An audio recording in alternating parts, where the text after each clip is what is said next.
እነሆ ሰማይና ምድር የተገናኙበት የአእላፋት ዝማሬ በታላቅ ድምቀት በዚህ ሰዓት ተካሂዷል።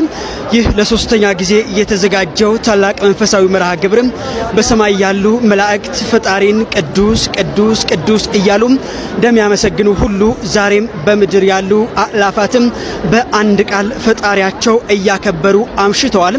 በመስቀል አደባባይ የታየው የነጭ ጋቢና እንዲሁም ደግሞ የነጠላ ውበት የሰላምና የንጽህናን ምሳሌ ሆኗል።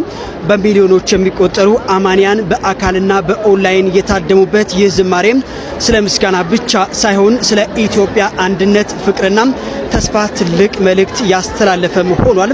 በኢትዮጵያዊ ጃንደረባ ትውልድ የተዘጋጀው ይህ መንፈሳዊ ድግስም በታላቅ ድምቀት በይፋ ተጠናቋል። እግዚአብሔር ኢትዮጵያን ይባርክ። እናንተስ በዚህ ድባብ ውስጥ ምን ተሰማችሁ? ሀሳባችሁ በኮሜንት ስፍራው ላይ ግለጹልን። ዲያቆን ሄኖክ የአእላፍ ዝማሬ ሶስተኛው ዙር እንግዲህ በጥሩ ሁኔታ ተጠናቋል።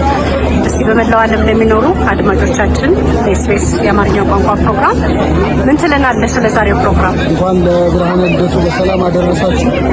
በጣም የተሳካ ነበረ። ይህ እንዲሆን በጸሎትም በሀሳብም በሁሉም የተራዱ ሁሉ እግዚአብሔር እንግዲህ ድካማቸውን ድካመ ቅዱሳን ድካመ ሰብአ ሰገል አድርጎ ይቀበልልን። በጣም ደማቅ ነበር። በሀገር ውስጥ የሌላችሁም ሰዎች በያላችሁበት በመዝሙር በጸሎት አብራችሁን እንደነበራችሁ እናምናለን እና በዓሉን የሰላም የፍቅር ያድርግልን።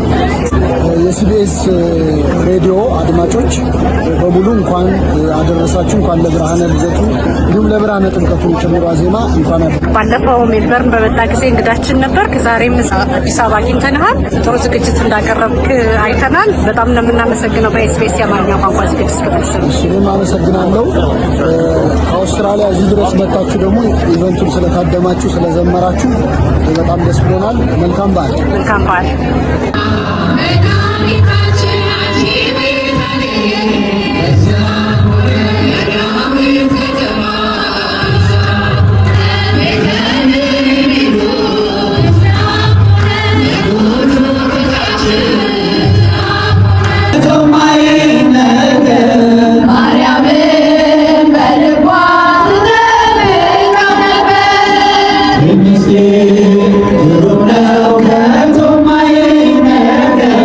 Maria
መንክር ስብሐተ ልደቱ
አማን